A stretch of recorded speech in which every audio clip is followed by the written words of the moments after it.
shows him how she actually feels about him, that she disapproves of him, but still their relationship is not sour because of this. All right. um, the narrator knows that Trideep only goes to the park rarely, and he hears about Trideep from his best friend and neighbor who want to. Okay, so that's a very minor character.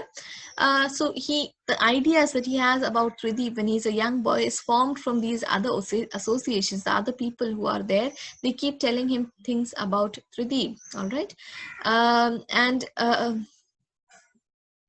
it also indicates, this part where the neighbors are mentioned. It shows that only a few refugees of the narrator's childhood are left now. Okay, so in the present, those people who lived there earlier are not there, because most of them moved during moved to East Pakistan. All right, and at the same time, uh,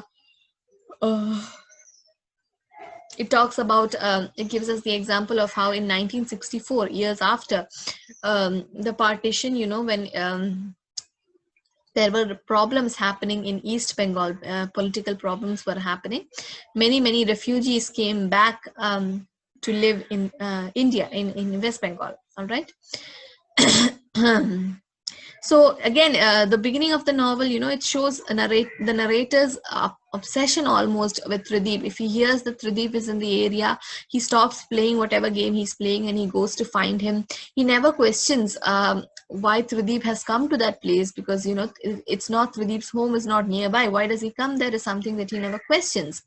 And by describing Trideep as this unknowable, strange character, okay, the narrator is suggesting that he's different. He cannot be categorized as normal. Is something that we can understand from this part. So going on further, Trideep's character is even more confusing, because he keeps making fun of himself, and nobody on that street, they don't know what to believe about him. They don't know what to say about him. Okay, nobody really believes that he's the son of this rich and powerful diplomat who's Sahib. Okay, and because of the way that he acts, they find it difficult to believe. All right, and at the same time, there's another story running that he has a wife and several children. So nobody actually knows the complete truth about Trideep. The narrator, he had a reputation of being gullible. That means he believed whatever he heard. Okay, and that's why he can't also say that he knew Trideep very very well. He only knows Trideep from what he has heard and what he has observed. When the narrator is 9 years old, Trideep disappears for a few weeks. All right, and so the narrator goes looking for him to Trideep's house, and that is when Trideep tells him a secret. So Trideep stopped coming to the streets. Okay, and that's why the narrator went looking for him. So when he goes and finds Trideep, Trideep tells him a secret, that he's discovered a treasure from an ancient dynasty, and he instructs the narrator that he should not tell a soul. He's probably fooling the narrator. All right.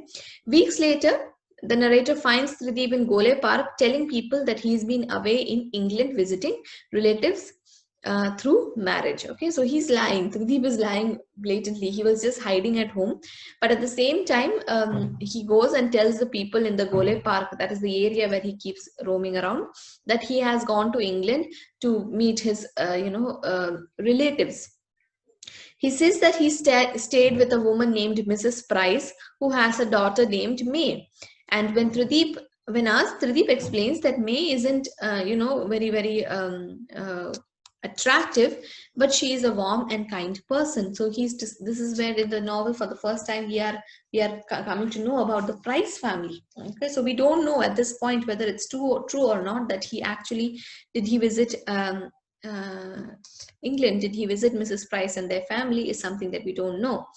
Uh, and when he is describing May, to us, even though the child narrator does not understand us as adult readers, we understand that Trideep has some sort of feelings for May. All right, and this is something that the narrator does not realize. He does not recognize that, mostly because he's too young to understand that. All right.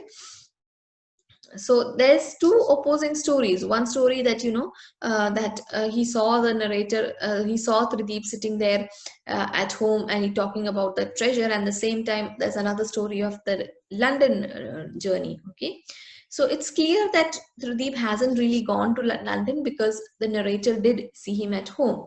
All right, and this gives us the idea that what the author is trying to do through this is that trying to tell us that stories do not matter, because sometimes stories can be false. Okay, they cannot be entirely truthful, is what he's hinting at in this part. The narrator, when he sees that Trideep is blatantly lying, he yells at Trideep and says that, I saw you a few weeks ago in Calcutta. The listeners, when they hear this, they start laughing. But Trideep, he pinches the narrator's cheek. He's very, very in the he cannot be angry at the narrator, but at the same time okay.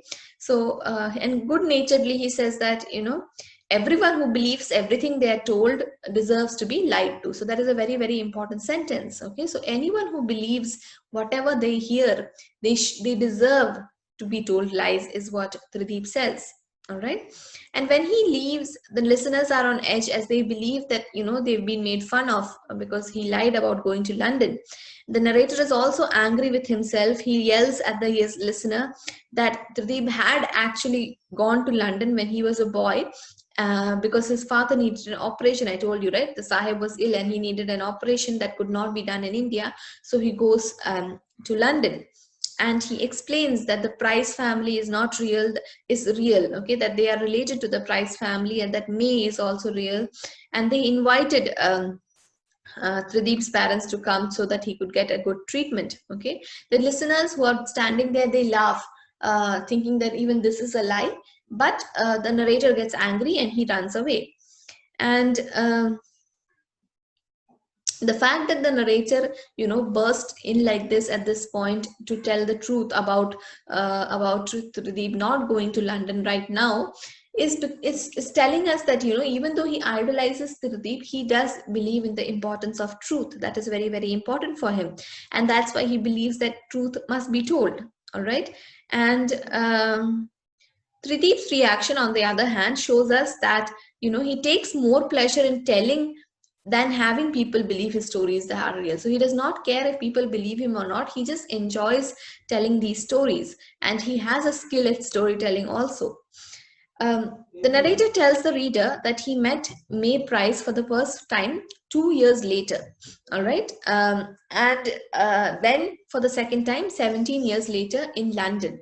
So what the narrator is telling us is that even though Trideep did not go to meet the Prices at that point, he did, the narrator, he met May Price for the first time 2 years later. That means after 2 years after this particular event happened. And then he met her for the second time 17 years later when he himself visited London.